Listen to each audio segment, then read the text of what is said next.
Minggu ini berbeda-beda.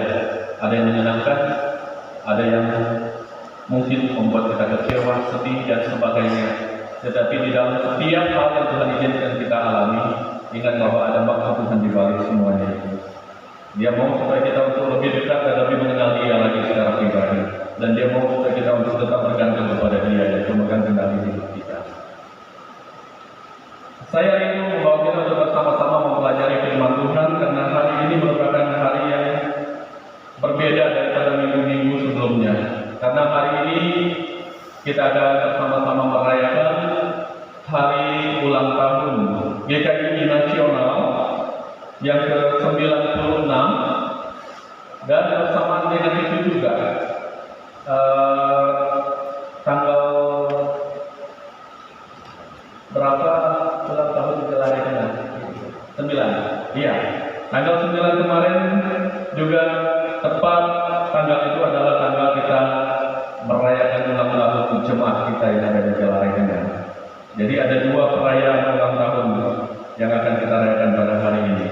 Nah, Bapak Ibu Saudara yang diberkati oleh Tuhan, sesuai dengan tema yang diangkat oleh Gereja Evangelis Indonesia Pusat, bahwa gereja harus berdampak, itu dampaknya harus berkelanjutan. Itu tema yang diangkat di dalam ulang tahun Gereja Evangelis Indonesia Nasional pada tahun ini. Jadi saya mau membawa kita untuk belajar firman Tuhan dengan sebuah tema itu gaya hidup orang Kristen atau orang percaya. Tidak jauh berbeda dengan kehidupan orang Kristen yang berdampak. Gaya hidup orang yang percaya. Saudara, saya yakin bahwa orang percaya harus memiliki gaya hidup yang berbeda dengan dunia ini. Kita sepakat ya, orang Kristen harus memiliki gaya hidup yang berbeda dengan orang dunia. Dan memang itu yang firman Tuhan sampaikan juga, bahwa kita sebagai orang yang percaya kepada Yesus, kita harus tampil beda dengan dunia ini atau orang dunia, orang yang tidak mengenal Tuhan.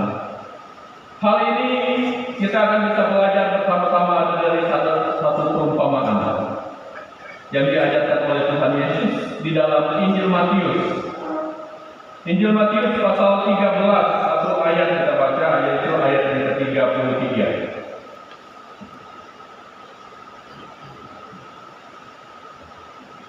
Injil Matius pasal 13 ayat yang ke-33.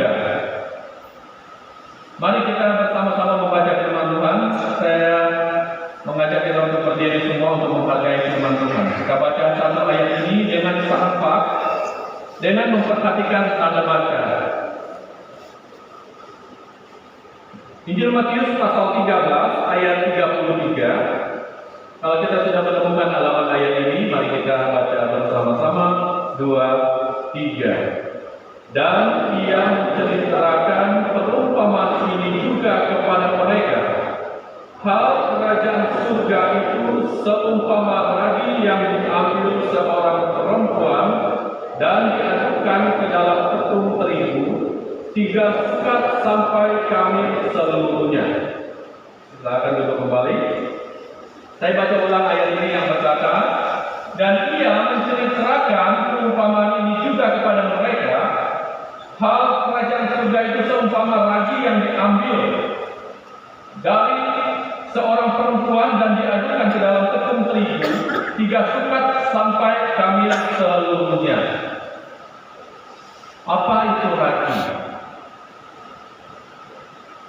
Bisa betul ragi? Bahasa dulu Jepang di Jepang yang bagian timur di tambah murah. Ya ada lah. Kuasa dan seluruh makhluk tambah murah ya, tambah murah. Nah, ragi itu adalah zat yang digunakan di dalam pengelolaan bahan makanan. Itu bisa dipakai untuk membuat roti, ya, atau membuat kue, untuk mengkamilkan atau mengembangkan adonan itu sehingga dia bisa berkembang. Jadi ragi yang sedikit itu bisa membuat sebuah adonan atau sebuah roti itu bisa berkembang dengan hanya sedikit ragi yang dipakai. Nah, kalau kita perhatikan ragi ini memiliki dua pengaruh atau dua pengertian. Ragi dia diumpamakan sebagai orang Kristen yang berdampak positif. Ini kalau kita melihat mengarahkannya kepada hal pengertian rohani, orang Kristen diumpamakan sebagai ragi, dimanapun dia berada, dia bisa mempengaruhi komunitas lingkungan di mana dia berada, membawa dampak yang baik. Bahkan ragi juga disemat kepada orang-orang Farisi, orang-orang yang tidak mau mendengarkan firman Tuhan, orang-orang yang keras terhadap firman Tuhan, orang-orang yang berbuat jahat, kemanapun dia pergi, dia selalu membuat onar dan orang lain terpengaruh dengan apa yang dia tunjukkan. Nah, Bapak Ibu Saudara yang dikasihi oleh Yesus Kristus, kita semua sudah tahu apa itu ragi. Kalau kita perhatikan Bapak Ibu Saudara, tujuan wanita ini mencampurkan ragi ke dalam adonan tepung adalah untuk membuat roti sehingga dapat dimakan oleh banyak orang. Ada kebenaran yang mau disampaikan oleh Tuhan Yesus di dalam perumpamaan ini. Apa maksud Tuhan Yesus mengangkat perumpamaan ini? Mari kita perhatikan baik-baik Bapak Ibu Saudara. Perumpamaan ini mengajarkan tentang kerajaan surga. Yesus mengajarkan perumpamaan ini, dia mau memberitahukan tentang kerajaan surga kepada orang-orang yang ada pada waktu itu. Dan saya percaya juga bahwa yang Yesus maksudkan bukan hanya perumpamaan tentang kerajaan surga, tetapi juga dia berbicara tentang warga kerajaan surga, warga yang akan masuk ke dalam kerajaan surga. Siapa warga kerajaan surga? Adalah kita semua yang percaya kepada Yesus Kristus. Jadi warga kerajaan surga, gaya hidupnya itu seumpama ragi. Nah, kita akan melihat bagaimana gaya hidup warga kerajaan surga yang seumpama ragi itu. Bagaimana gaya hidup kita sebagai warga kerajaan surga, warga kerajaan Allah yang seumpama diambil dari perumpamaan ini adalah seumpama ragi. Gaya hidup kita adalah gaya hidup yang berdampak positif tentunya. Itulah gaya hidup orang Kristen yang seumpama ragi, yaitu gaya hidup yang berdampak, gaya hidup yang berpengaruh. Jadi perhatikan baik-baik, ragi itu berdampak kepada adonan tepung ketika dicampur dengan adonan tepung. Ketika adonan tepung itu dicampurkan dengan ragi, maka adonan tepung itu akan menjadi kamil dan dia akan mengembang sehingga dapat dipanggang menjadi roti. Jadi ternyata ragi itu membuat rotinya menjadi lembut. Jadi demikian seharusnya kehidupan kita sebagai orang yang percaya. Kita harus membawa dampak dimanapun kita berada. Kita harus membawa dampak yang positif dimanapun kita berada. Berdampak itu artinya hidup kita harus membawa pengaruh yang baik, pengaruh yang membangun, pengaruh yang memberkati, pengaruh yang berguna, pengaruh yang bermanfaat bagi orang-orang dimanapun kita berada. Saudara yang diberkati oleh Tuhan Yesus Kristus, berdampak itu artinya dia bukan seorang pembuat onar. Berdampak itu berarti dia bukan seorang pembuat onar, tetapi dia adalah pembawa damai. Berdampak itu bukan pembuat teror, tetapi dia adalah pembawa ketenangan dan sebagainya. Lalu kalau kita perhatikan di dalam Injil Matius pasal 5 ayat yang ke-13. Injil Matius pasal 5 ayat yang ke-13 berkata,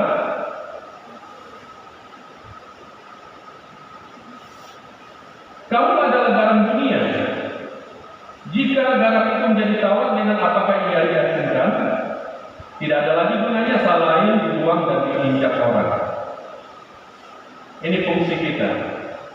Bagaimana kita berdampak kepada orang lain. Kita ini harus menggarami lingkungan di mana kita berada. Artinya kita harus membawa pengaruh yang positif kepada lingkungan kita dimanapun kita berada. Lingkungan kita mungkin punya kebiasaan yang buruk. Lingkungan di mana kita berada mungkin punya kebiasaan yang tidak baik. Sehingga ketika kita hadir di sana, maka kita akan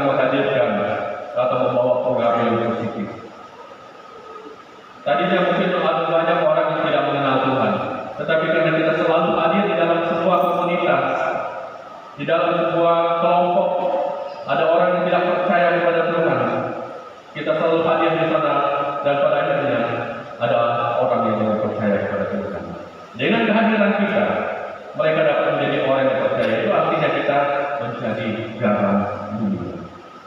Kemudian ayat yang ke-14, selanjutan dari ayat tadi, Matius 5, ayat yang ke-14 berkata, kamu adalah terang dunia. Kota yang terletak di atas gunung tidak mungkin tersembunyi. Kita adalah terang dunia. Yesus mau supaya kita menerangi tempat di mana Tuhan menempatkan kita. Dia mau supaya kita menerangi tempat di mana Tuhan menghadirkan kita. Di mana kita bekerja, dimanapun kita berada, Tuhan hadirkan kita di sana. Dia mau kita menerangi tempat di mana kita berada. Ini saudara-saudara yang diberkati oleh Tuhan, bagaimana supaya kita hidup dan berdampak menjadi ragi di dalam dunia ini. Bagaimana supaya kita hidup berdampak dan menjadi ragi di dalam dunia ini. Maka yang harus kita lakukan yang pertama adalah mempraktekkan kebaikan. Mempraktekkan kebaikan dalam hidup kita. Filipi 4 ayat yang ke-5 berkata, hendaklah kebaikan hatimu diketahui semua orang. Tuhan sudah dekat. Hendaklah kebaikan hati kita diketahui semua orang. Mari kita mempraktekkan kebaikan-kebaikan dimanapun kita berada, supaya kebaikan hati kita ini diketahui oleh orang lain. Maka kita harus mempraktekkan kebaikan itu. Baru orang tahu kalau kita ini memiliki hati yang baik. Biar sebaik apapun hati kita, tetapi kita tidak mempraktekkan kebaikan itu, orang tidak akan melihat kita adalah orang baik. Tetapi kalau hati kita baik, lalu kita mempraktekkan kebaikan hati kita itu yang dapat dilihat oleh orang lain, maka di situ orang akan mengetahui bahwa kita adalah orang yang baik. Jika kita tidak pernah melakukan kebaikan, orang tidak akan pernah tahu kalau kita ini memiliki hati yang baik. Bapak Ibu Saudara yang diberkati oleh Tuhan, jadi praktekkanlah kebaikan di dalam hidup kita, supaya engkau dapat menjadi ragi bagi lingkungan di mana engkau berada. Praktekkan kebaikan itu, dan kebaikan yang kita praktekkan itu, karena memang kebaikan itu muncul dari kedalaman hati kita, tidak ada embel-embelnya. Karena memang hati kita penuh dengan kebaikan, maka kita mau mempraktekkan kebaikan itu kepada orang lain. Karena kebaikan yang kita praktekkan itu adalah kebaikan yang tulus. Dan orang akan melihat kita bahwa kita adalah orang yang baik. Lalu yang kedua, bagaimana kita bisa berdampak menjadi ragi dalam dunia ini? Yang kedua adalah melayani sesama. Melayani sesama. 1 Petrus pasal 4 ayat yang ke-10, firman Tuhan katakan di dalam bagian firman Tuhan ini, layanilah seorang akan yang lain sesuai dengan karunia yang telah diperoleh tiap-tiap orang sebagai pengurus yang baik dari kasih karunia. Layanilah seorang akan yang lain. Bakti ini merupakan tanggung jawab semua orang yang percaya. Tidak saja hamba-hamba Tuhan, tidak saja badan pengurus jemaat, tidak saja badan pengurus setiap seksi, tetapi ini merupakan kewajiban kita semua, tanggung jawab kita semua sebagai orang yang percaya. Layani seorang akan yang lain sesuai dengan talenta yang ditemui. Tuhan memberikan karunia kepada kita supaya kita melayani orang lain dengan karunia yang Tuhan beri. Jangan mempergunakan karunia itu hanya untuk melayani diri sendiri. Ada karunia yang bervariasi Tuhan berikan kepada setiap pribadi kita, maka kita pakai itu untuk melayani sesama kita. Ada banyak orang diberi karunia, tetapi dia memakai karunia itu hanya untuk melayani diri sendiri, dengan tujuan supaya dia dilihat dia orang hebat, dia orang terkenal, supaya dia dilihat dia mempunyai pelayanan yang begitu padat. Karena dia fokusnya pelayanan itu kepada diri sendiri, bukan kepada orang lain. Tetapi Tuhan mau supaya kita berdampak, bagaikan ragi yang bisa berdampak kepada lingkungan dimanapun kita berada. Maka kita harus tunjukkan pelayanan kita kepada sesama kita. Tuhan memberikan kita karunia untuk kita bisa melayani orang lain, sehingga kita berdampak dan menjadi ragi bagi dunia ini, bagi orang yang ada di sekitar kita. Bapak Ibu Saudara yang diberkati oleh Tuhan,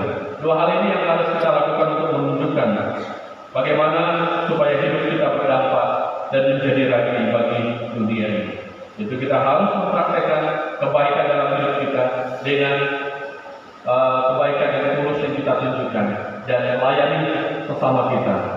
Itulah bagaimana kita terus berdampak, memiliki dampak yang berkelanjutan. Tidak hanya ada batas waktu untuk kita berdampak, tetapi terus berkelanjutan dampak hidup yang baik yang kita tunjukkan sebagai orang yang percaya kepada Tuhan Yesus. Ragi yang begitu sedikit bisa mempengaruhi sebuah adonan tepung ketika diolah dan bisa mengembang dan bisa dinikmati oleh orang banyak. Kehadiran kita di tengah dunia ini, Tuhan mau supaya kita seperti ragi. Dimanapun Tuhan tempatkan kita, maka jadilah ragi yang bisa berdampak mempengaruhi lingkungan dimanapun kita berada. Berilah pengaruh-pengaruh yang positif kepada lingkungan dimanapun kita berada. Karena itulah yang harus menjadi tujuan dari kehidupan kita. Supaya hidup kita menjadi berkat, Tuhan Yesus dipermuliakan. Yesus tidak dihina karena perbuatan kita, kehidupan kita yang tidak baik, tetapi Yesus dipermuliakan karena kita bisa menjadi saksi Yesus yang menjadi berkat bagi orang lain. Demikian kita firman Tuhan buat kita pada pagi hari ini. Amin. Atas firman Tuhan kita berdoa. Terima kasih Bapak untuk firman-Mu yang singkat dan sederhana yang boleh kami pelajari bersama-sama pada pagi hari ini. Tuhan mengingatkan kepada kami yang ada